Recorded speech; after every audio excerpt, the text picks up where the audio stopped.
time, I think what it is a lot of times is, um, you know, when you're trying to find yourself, and when we start out as like musicians or artists, we idolize like the people we look up to that make music and stuff, right? And it Yeah, becomes like an in. Oh, let me turn this. Sorry, got my GPS going on. Thank you guys for being patient with me. that's You all know right, that mate. No worries. this is the real deal life of it. You're just constantly hustling. You're constantly on the go. You're constantly working. Steve knows all about this. Yeah, man, Um, but I think non-stop. I think we get in like a little bit of an identity crisis when we're first starting out because we're coming up and everybody's in your ear like, oh, you need to find your lane, you need to find your sound, and blah blah blah. And it's like, well, it's a lot of pressure on young artists when we're like trying to figure out what our sound is or who we are and what our lane is. You know what I mean? Like we're still Yeah, growing, we're still learning who we are as people. So yeah, for me, my whole career, really, I can honestly say I didn't really even find myself or my sound. Here I am in my 30s. You know what I yeah. mean? And I've been doing this my whole life. Like since I I was a agree. little kid. And it's like I needed some life experiences. I needed some hardships. I needed some heartbreak. I needed some small victories to like really see what made me me and make me Yeah, stand out from other artists. So I always tell young artists when they're coming up, I'm like, look, throw all that pressure that you're putting on yourself or anybody else is putting on you, throw that shit away. If you want to sound like somebody else for now, that's fine if you feel like it's like helping you get where you want to be. But just yeah. understand that you can't do that forever because people No, see through that shit. You know what I yeah, mean? definitely. We see through it. It's not authentic, and really all anybody wants out of all this is somebody that's authentic and that they can attach themselves to and hopefully grow old with. Yeah.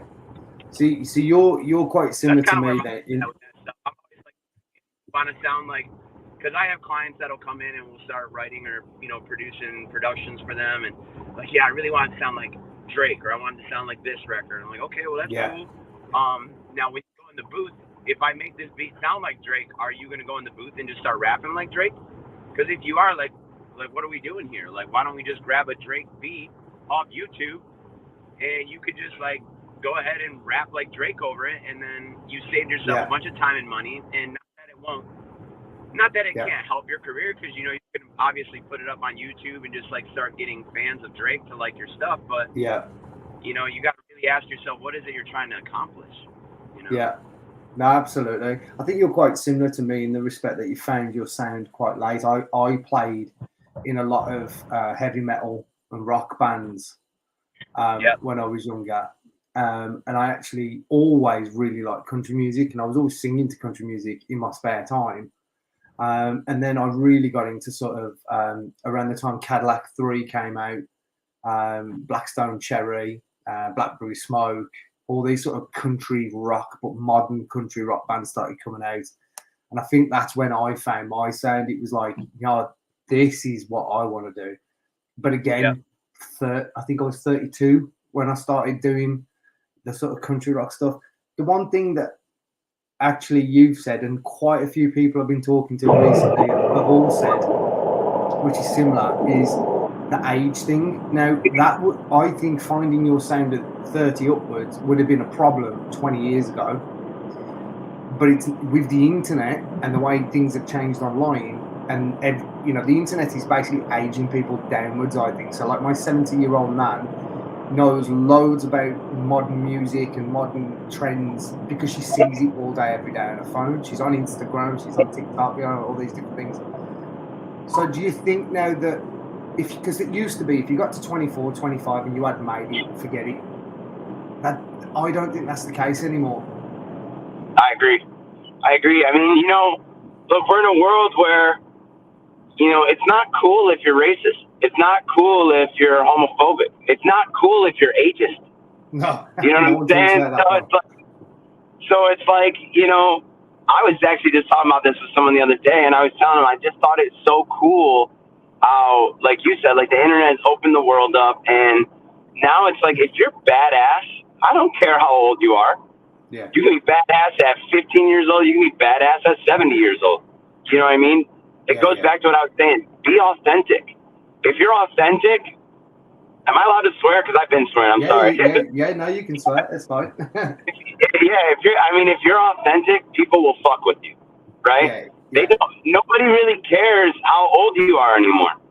You know what I mean? Like, that's really not the point of all this. Like, if you have awesome music, I mean, remember back in the day before the internet, there'd be artists that you never saw what they looked like. It was all a mystery. That guy could have been old as hell, but making the best song that you ever heard, and you never knew. But now it's like everything's exposed.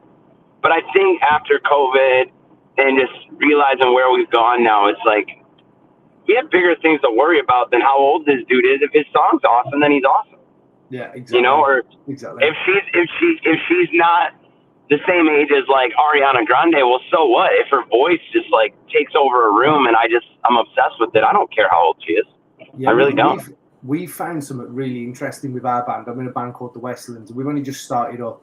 We've put out a bunch of songs just as like a bit of a catalogue, but we've only just really started gigging. We played our second show the other day, which was a sellout, which was surprising. Wasn't expecting so many people to come down. But the thing is, what we've noticed is our demographic is not what we expected. Our demographic are very young. Yep. And we was expecting 35 to 45-year-old women, predominantly. Yep. You know, that was pretty much what we. You're talking about my demographic, Steve. But don't get me wrong, that is part of our demographic. But YouTube, Facebook, Instagram, I'm a geek because my background as well as music, my background is marketing. Yeah. So I'm a bit of a geek when it comes to this sort of stuff. I've actually got something to talk to you about that's probably not for this, but it's regarding marketing, music. I worked in marketing and I've helped build other bands, brands and companies social media empires, and I've helped them build them to like quite sizable structures where they're making great money just from their socials. YouTube in particular is where I'm better. And we've just started doing some promotion and testing exactly what we've just been saying: age, demographics, different things like that. And I think I might have found a bit of a winning formula for musicians. It's working brilliantly well on my personal channel, which I've only just started. I'm averaging 2,000 to 3,000 views a day now on my YouTube channel. So that's something. And that's something I'm going to be putting out to everyone like real soon. I'll talk to you all about that because I think it'll help everybody. And it's really cheap as well. It's not expensive. You've got to pay something, but it's not expensive. So talk to us about country. Is it hop and roll you're describing it as? How would you describe your sound?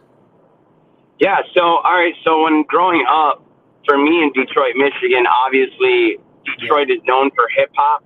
And it's known for rock and roll music. So for me, it was easy to get like into those genres of music growing up, and that's kind of where I sat for a long time, right? And then COVID hit, and I lost like 12 people, no, like 14 people in a year, and 4 of them were my grandparents. Jeez. And then also one of them was one of my very good friends, who was only 39, who had, he had 2 daughters, and he had a heart attack. He got COVID really bad, and in his sleep, he had a heart attack from it. Jesus. Like his body just could not fight it. It was just exhausting him. And so, that like opened a lot of like emotions for me. And my grandfather, who I was kind of raised by when I was a kid, always told me my whole life, he was like, boy, if you become a country singer, it's over. He's like, you're just going to go to the top. He just always like was telling me that you need to be a country singer, Lewis. You need to be a country singer. And I was like, no, Grandpa, I'm in rock and rap, like whatever. And after losing him, and then when I lost my friend, around Thanksgiving, it just hit me hard. I was like, and I've been a professional entertainer for 8 years. Like, for a living, doing about 160 something shows a year all over the world in this like tribute group. And it was very much a blessing. But when COVID happened, my job shut down, like most people's jobs, especially in the entertainment business. So I would sit and I was like, oh my God, everything I've worked for my whole career, like live music might never come back. I don't know, And so I was just feeling my feelings and stuff, and I was like, my grandfather really wanted me to sing country music. I was like, you know what? And then it was around December. I was looking at one of my buddy's beats that I'd worked with in the past, and he made these really awesome like trap beats and stuff like that. And I was like, man, what if I took these beats and I started throwing a bunch of acoustic guitar, dobro, pedal steel over it, And it's like I know like country artists have done like some hip hop stuff, but not like in the sense of like it was very much it's hip hop first then country, where like a lot of their stuff was country first, then like they added hip hop elements.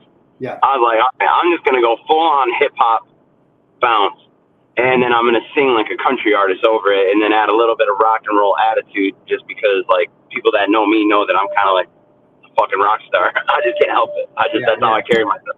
Yeah. And so I was like, all right, cool. So I was like, I'll call it country hop and roll. I was like, 'cause country, hip hop, and rock and roll, very cut and dry. And then so I bought the name country hop and roll. I bought the domains and everything like that. I was like, dude, because this could be something bigger than me, more than an artist. Like this could just be this could be a lifestyle brand. It could be a clothing line. You know what I mean? Like country hop and roll, char, right? Yeah. And so I was like, all right, cool. And then my wife was like, well, you need to come up with a name. And I was like, so my name's Louis Lee Henley Jr., but my friends all call me Louie. Yeah. And then I was like, and we were like, oh, Louie Lee. I was like, oh my God, it sounds like a country artist. Let's go, Louie Lee. That was like perfect. Yeah. And so I did this EP. I wrote this EP of 5 songs. I grabbed 4 beats from my friend, and I started going to town on them. And I got one of my buddies who's a good friend of mine, and we started writing a bunch of lyrics. And then I wrote the 5th song, Runaway, which was just all me on my own. I, did piano and just some pedal steel and some vocals on it.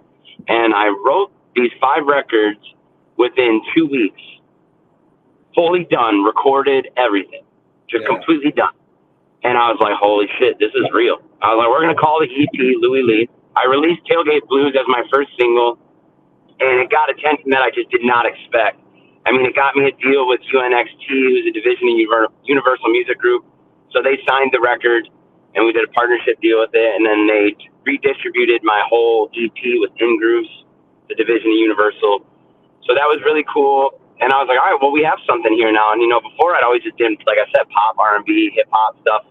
I was like, all right, well, I think I found my sound. Like, this is what I got to sit in. And then from there, I just, now it's just been my main focus. It's just like keep pushing with this country hop and roll idea. But it really started out of love and no pressure. And it made me think about, like, young artists. Like, when you watch this and you're, like, trying to find your sound in your lane, just get out of your own way. Get out of your head. Don't put any pressure on it. Just start thinking about things that make you feel good or might heal any pain or trauma that you might have. And then in that is where you really find your sound and who you are. And it becomes authentic and people just believe it, See, my approach to writing is completely. I have a lot of people that come in the studio and they really want to have everything perfected by the time they get into the studio, and I never work like that. So me and Emma, the way we like to write our songs is probably a bit unorthodox, but we don't write them until we're recording them. Yeah. So we literally walk in the studio, we've got nothing. It's 8 a.m. We've got nothing, no ideas. Whip out a guitar, we get a few chords together, we start putting down a chord progression. Okay, we like that. What kind of mood does that give us? Then we'll just start writing the first things that comes out of our faces, and then we'll dictaphone whatever comes out, whatever emotion comes out there. Then we'll build around that theme, and then we'll just basically write and make the song there and then that'll be what we release. Now, we don't do this thing where we'll write 10 songs and go, well, that one's really good, we'll release that one. We write one, we release it. And the reason we've started doing that is because even though, like we've just done a double release, one of them I thought wasn't our best work. I didn't think it was our best work. I didn't think sonically it was the best that we've done, but we're trying to stick to this method of putting out a lot of music so the algorithm gets spiked on Spotify and we get more streams. But we put it out, and everywhere we've gone, that's the one song everybody's talking about.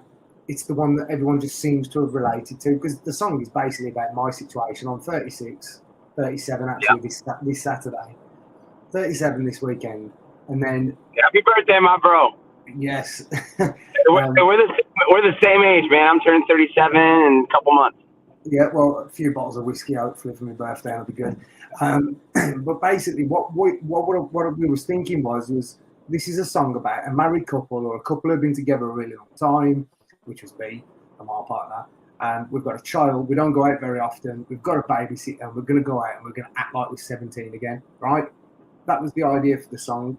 Yeah. And we thought nothing of it really, but it seems to be so relatable. And sometimes this is why I always try to, like you just said, don't overthink it. Don't get in your own head. Don't worry too much, because even though sonically that's not the best song we've ever made, people almost don't care about that because the lyrical content is what's got them. Exactly. So this whole perfectionist thing just doesn't work in the modern game, I don't think. No. I mean, we see artists winning every day that, like, you hear it, and I'm not a hater by any means, but sometimes you hear it and you're like, I cannot believe this is getting over. But it's connecting with people in a way. It could just be like the most clipped, in the red, distorted beat you ever heard, right? And you're just like, man, like, all they need to do is turn the limiter down. Damn, like, you know, but it sometimes it doesn't matter sonically. You know, it really is the authenticity and the content in which people can relate to it. And a song like that, so many people can relate to. And it was nostalgic for them, and they were able to latch on to something. So, like, well done. You know, that's what you want.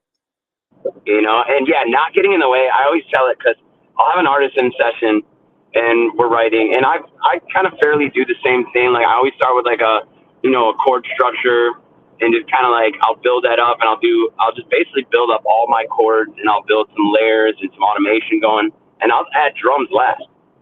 You know what I mean? Like, so some of my process I've learned in different songwriting is like, like I'm that guy that's on the mic and just da da da da da da da da, and then I'll write the lyrics to that. Like I'll find melodies that just like stick. I'll comp out the best melodies. I'm like, look, these are the melodies that just are just feeling good.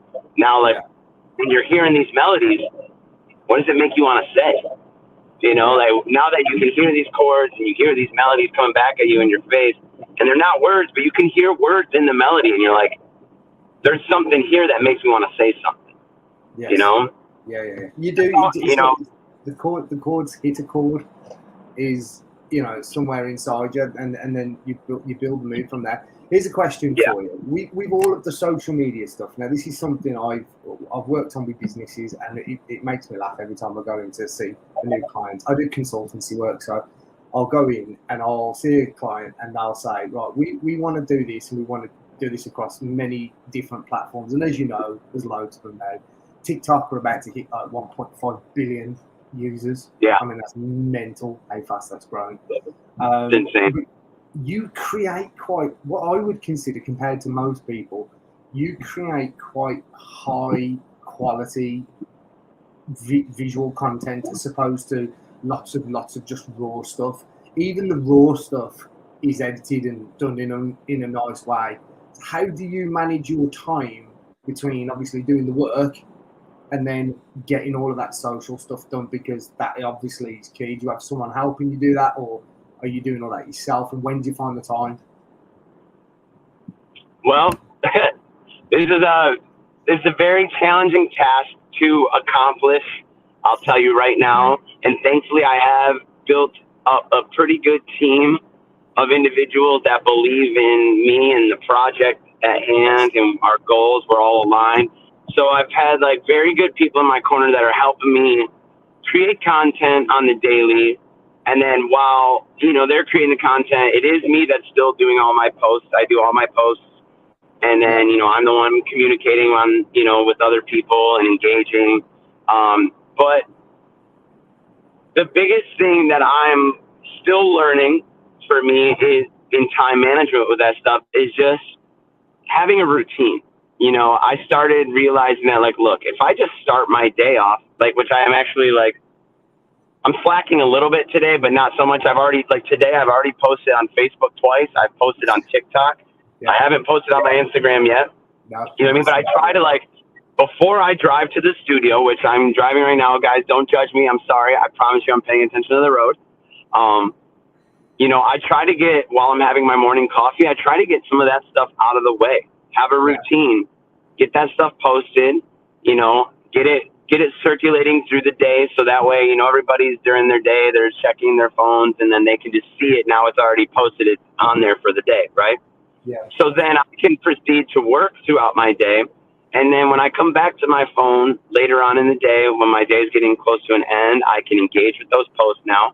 I can communicate and build rapport with my fans. And then if I like, sometimes I'll post again then on my way home back from the studio to just get something else going that can engage somebody somewhere. Not always on all the same platforms. I know people say, when you post one post there, post that same post across all your platforms. And that's probably true. Maybe I need to start doing that myself. But honestly, I just been posting tons of different stuff on all different platforms. So all the different people on different platforms are seeing different things. And it also means when you follow me on Facebook, you're like, oh, I'm seeing stuff over on TikTok that I wouldn't see on Facebook or Instagram. So it makes you want to go check me out there too, right? Yeah. Have you ever That's kind of where I had that. Have you ever used something like Sendable or Hootsuite? Have you ever tried those platforms? What are they called? So I use these a lot for work based stuff, and I'm going to be doing a video soon showing everybody how to use these things. But what we're doing essentially, because I haven't paid any attention to my socials at all over the years, because my job has always been working on everyone else's. So I've decided in the last couple of months that in the last few weeks actually, it was on the 12th of this month, I had 110 subscribers on my YouTube channel. I've done nothing with it. I posted some videos ages and then just left it alone. Created a link tree, because that's one of the first things everybody wants or needs to do, because link tree is ace, because it keeps all of your, you don't have to use link tree, there's others, but it basically puts all of your links to everything all in one spot, including your Patreon, any donation tabs and things like that, or links to your YouTube, Spotify, Apple Music, everything you want all in one space. That's like rule number one I give to everybody. Then what you do is you create I always like to create like one piece of long form content. Like if the game changer now for YouTube especially is the shorts. I cannot tell you what YouTube is doing for my clients' shorts is what it's doing for their YouTube channels. If you use it correctly, it can make a huge difference. But what you want to be doing is creating one long form piece of content. If you can do one a day, that's brilliant. But if you can only do one every few days, that's okay too. And then what you want to be doing then is creating all of your shorts and all of your different bits of content for your other platforms. But the best way of doing it, where you ain't going to be literally spending your whole life constantly on Instagram, is by using a platform like Hootsuite. I'll put some links in the description to a couple of different options for people if they want to have a look. Basically, I can connect 5 of my social media platforms to one platform, and then I can create my post, upload it, and then schedule it to go out. And if I wanted to, I can schedule the entire week. So if I've got a week of being in the studio that week and I just want to create the content, I'll do that. And then on Sunday evening, I've got nothing to do, and Strictly Come Dancing is on the TV, and my partner's watching that, and it's on for 2 hours. That 2 hours is my time to schedule all my posts for the week, and I go hit. So my posts generally are about a week behind, unless I want to post something in my, my stories or whatever it might be. But a lot of my stuff generally tends to be a week behind. But it allows. Well, that's pretty brilliant. That's pretty brilliant. I mean, I've definitely heard of things like that. My team, especially like my marketing guy and my team, he's like, we got to start just scheduling tons of posts so that way shit's just like constantly flooding and constantly bringing awareness. I'm like, I know. So you're right. I definitely need to get on that, because that will be a game changer. And I look forward to talking about this YouTube stuff, because that's still one of the biggest platforms. And like, as a singer, it's a shame that like in my career, I haven't taken advantage of just doing more singing videos in the the camera, but it's just like, I've been so caught up myself personally, and not to be hard on myself, but I've been so caught up in just learning how to produce, learning how to songwrite, learning how to just be in those moments that it's like I've dropped the ball on just exposing it. Well, but Okay. Now, right now, I'll tell this for everybody. Right now is a brilliant time to jump back on YouTube because YouTube is loosening their algorithm a little bit because of the likes of TikTok and all these other people starting reels and obviously those platforms blowing up. YouTube is just so difficult to make it now because there's so many people already on there. It's so saturated. Everyone's trying to do the same thing. But YouTube have loosened the algorithm a little bit. So if you're a new channel or a small channel, now's the time to be posting as regular as possible on YouTube because they are helping small channels at the moment. They're really giving them a kick. So now's the time to really double down on YouTube for it. The other reason that YouTube is still the best platform, it's still the best platform in terms of loyalty of fans.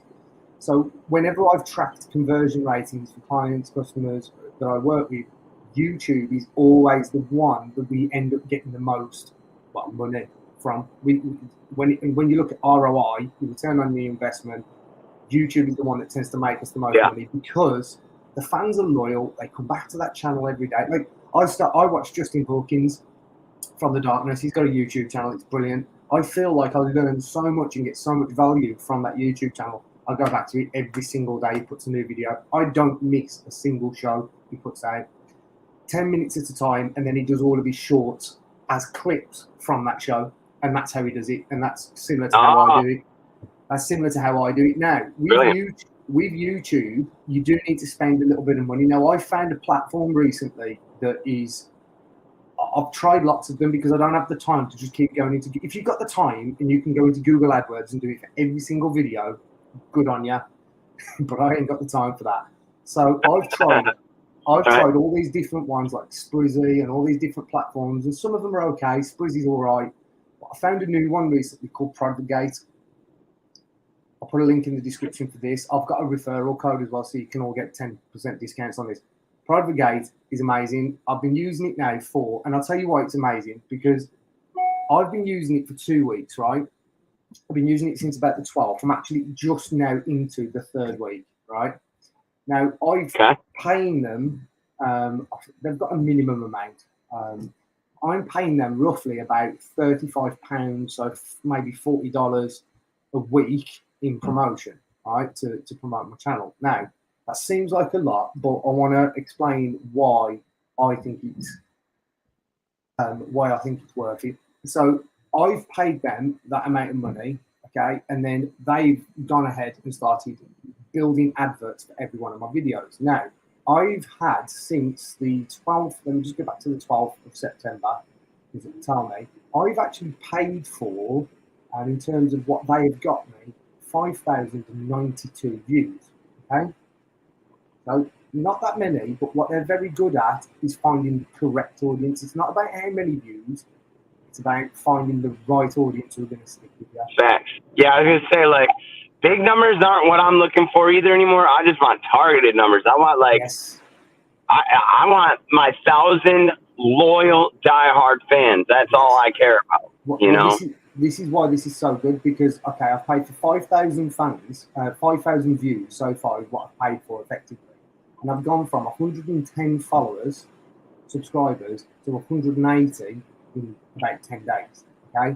So that's a big jump in subscribers. But then if you go over to my YouTube, and I'm going to be doing a more detailed video on this, if you go to my YouTube studio and you have a look how many views I've had in that time period, it's way more than 5,092 because it's a cumulative, you see. So, that I've paid for those 5,000 views, but people have come to the channel, like that video, and gone, let's see what else he's got. Then they watch another one, then they watch another one. So out of that 5,000 videos, I've actually accumulated, listen to this for a figure, 37,500 views in 10 days. Yep. Fantastic. And, you know, you start building your lookalike audience from this stuff. You know, you start realizing, what do my fans look like? You know, like, who are they? You know, like, who is my tribe? You know, like, who do I need to recruit in here? And then I keep feeding them this stuff. And then more people of that nature start joining in because they like the things that you're offering, you know? Exactly. And if you're producing good work that you are, I look at artists like you all the time and I look and I think, this guy should have like, I'll go over to your YouTube channel expecting like 1.3 million subscribers or something, because the content quality is so good. But then maybe some of the back end stuff is not what people. It's not what we as artists. It's not what we concentrate on. Exactly. So, exactly, man. That's like, so I am just getting to the level now where it's like I'm finding the right people in play to help me establish these things, and that's why it's exhausting for artists out there, you know. And like that's why I tell you, don't be so hard on yourself. Don't be so critical, because it's like, look, you're not gonna be able to get it all done in one day. You know, obviously, you know, and I think it goes back to that archaic thought of like you need to be this age for it to happen for you. And it's like there's no rules no more. You know what I mean? Don't be so hard on yourself. I've got a question for you though, because we have found this in the comment section a few times. What are people's perceptions of you doing country music of any description? I mean, we're trying to do country in like actual country, and we're from the UK. Now, it would appear that some people, that if you don't come from Nashville, they will not like you no matter what you produce. Do you ever come across that? Have you found that? Because we don't sing about pickup trucks and dirt and fields, because we don't have them here. We don't have all that stuff, so we're not cowboys. So it is weird. We've got a different way of writing. Right. I think if we had that logic, we wouldn't have like your Eric Churches. We wouldn't have Keith Urban. You know what I mean? There's lots of artists that don't come from Nashville, or they claim Nashville later because they moved there, and that's fine. You know what I mean? I'm gonna be in Nashville this weekend. Doesn't mean I'm from Nashville, you know. Yeah. But I just find it funny because we get some quite angry people in the comment section sometimes. It's like, what are you doing? You don't know country. You're not from the country. Yeah. I'm like, what do you mean I'm not from the country? England is full of countryside.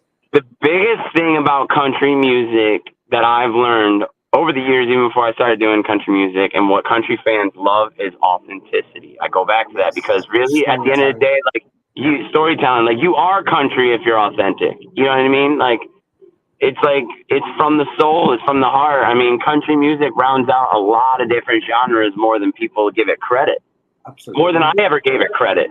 You know what I mean? There's heartbreak, there's soul, there's love, you know, there's inspiration, you know, there's religion, you know what I mean? There's all kinds of things in it that like tie into that one name. You know what I mean? So it's like, it's easy to be you can be honky tonk country, you can be country rock, you can be country hip hop, you can be country gospel. You know what I mean? There's so much in it that it's like, for people to like discredit, you know, people like saying you're not country, it's like, well, what version of country are you referring to? Yeah, maybe I'm not Willie Nelson country. Okay, that's fair. You know, I don't, you know, I can't please everybody, you know, but there's an audience for all of us out there, right?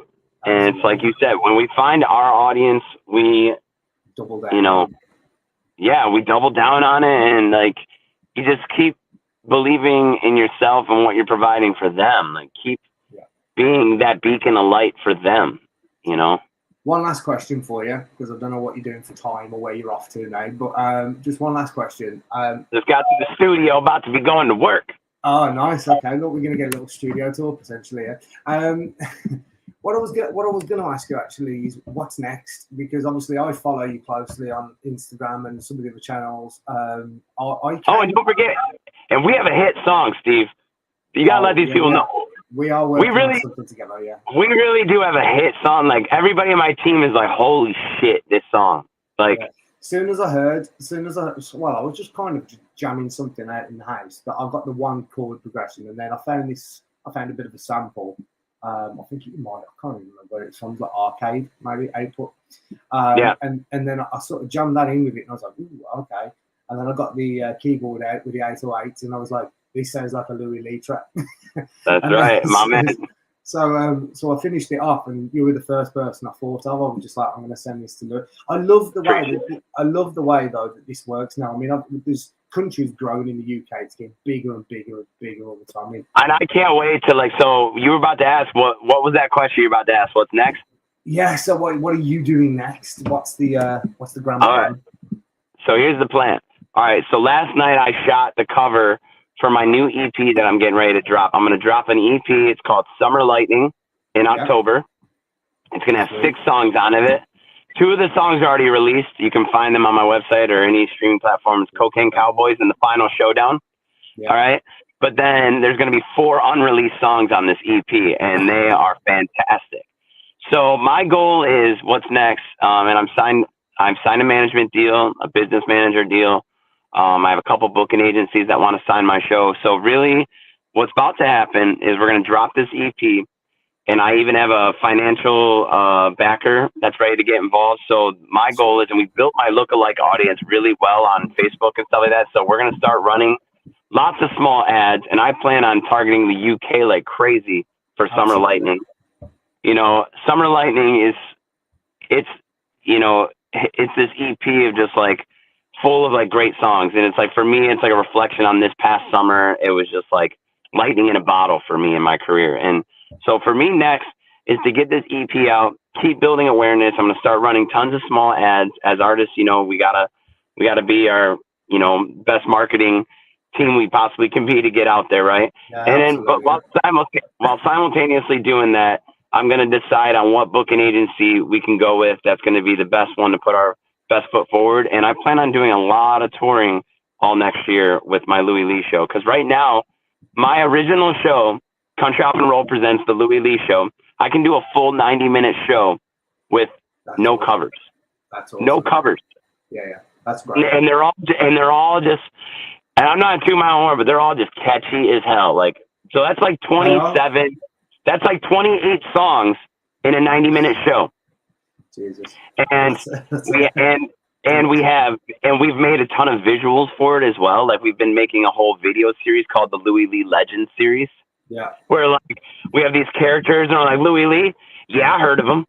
Legend has it, he killed a whole bunch of people around here. Yes, sirree. Killed them with kindness. You know, so we're doing a whole Louie Lee Legends series that's just gonna be real funny, and you'll see this at the show. We're building these scrims where you'll see videos at our show, and we got vertical hazers. I have a production manager that I've signed with, and the show is just fantastic. So we can do anything, 30-minute show, 45-minute show, 60-minute show to a 90-minute show. Yes, and it's probably going to grow even from there, because I just can't stop writing songs. I'm just going to keep going. So this is the thing now as well with the way the algorithm works. It kind of forces you to constantly be writing, and I really enjoy it because that's all I enjoy doing. So, same. But it is creating, as you just said, you're a producer yourself. This algorithm spike in the way it works is creating a lot of work for a lot of people. I've got so many country artists at the moment in the UK that are coming to me because there just aren't many UK-based country producers, for one. Right. But then the market just seems to be growing. Country pop, or is what we would typically call it, or country rap, or whatever you want, because there's a lot of country rappers at the moment as well. That's a big thing. I just like where the genres splitting off. There seems to be branches of it going all over the place. There'll be room for everyone. But the good thing about what you're doing and the way you're doing your gigs, which I like, a little bit similar to my band in the respect that if we go and do a rock show, we can turn the game knob up a little bit. We can do our songs in a rockier tone. This is what I love about country. We go and do a pop show, we can strip it back and play acoustic. If we go and we even played one not that long ago. We were playing with a metal band, and we were worried about how it would go down, so we just turned the energy levels right up to 20. Yeah. And it went down great. So that's what I love about country is it crosses over so many genres. Absolutely. It's just blues. It's song, just blues. Right? It's just blues, isn't it? Really. Yeah, I mean, and a great song is a great song. Yeah. You know what I mean? Like, I've had people like, oh, yeah, man, you're awesome. You're great. You know, it's not really my kind of music. You know, you've heard this a million times, right? It's not really my kind of music, but I love what you're doing. And it's like, hey, you know, there's lots of music that's not my kinds of music. So I get that, you know, and that's okay. It's not for everybody. It's literally for specific people. And our goal is to just find those people so they can be a part of our tribe, you know, be a part of our crew. Well, you're doing some great work, mate. I'm looking forward to seeing everything that you're doing out. Looking to hear the sort of finished product of our song as well. Man. Summer Lightning. It's going to be epic. I'm looking forward to hearing that. But yeah, I'll put links in the description where everybody can go and find you. Thanks for jumping on here as well. Appreciate you taking the time to speak to us. And yeah, we'll be keeping tabs on you. And I did mention, actually, I've got a friend that lives in Michigan. Yeah. And she was trying to get me some shows originally. I was going to come and play out there, but it turns out I might come out there with my other band member, Emma. So we may come out, and maybe while we're over there, we'll have to come and do some work with you, because that'd be a bit of I would love that, man. You let me know. Keep me in the loop. And, like I said, we're working on a hit song, and I'm going to be finishing that one up and getting that one all good to go. I'm going to have my boy Daniel Brooks probably mix and master that out in L.A., who's done a lot of great work with a lot of big artists. And he's just got a great ear. And I think once he hears this one, he's like, dude, another one. Yeah. And so the concept for that song that we have is just so beautiful, and I just know it's going to resonate with a lot of people. So yeah, the lyric, I won't say anything, but obviously the lyric that you came back with initially was just like spot on. Yeah. And it's quite funny because even though the lyric doesn't actually directly remind me of this. My daughter's 7 years old. She goes around her granddad's house, and she loves getting the records out, the vinyls, and putting them on there. So even though it's not so he's been listening to them records his whole life, and then she's obviously now listening to them as well. It kind of reminded me of that a little bit as well. So I think it's got multiple. I love that the record is like there's a sense of nostalgia there, but with your production and my vocal delivery, it's very current. Very new, yeah. I love it. It's going to be great. I'm very excited. We're on the cusp of something great, man. I mean, I agree with you. The genres of what we're doing is like only exploding. I was talking to a record label, and they even said that they feel like the next 2 years, like what I'm doing is like going to be a big deal all over radio. So that's why we just got to keep going right now, Absolutely. Well, I look forward to speaking to you again soon. I'll let you get off to work. Go and have a good day. You and the followers have a great day. Will do. And I'll post links to this video everywhere, and obviously Louie's details. Well then, catch you later, mate. See you, bro. Cheers. Have a great day.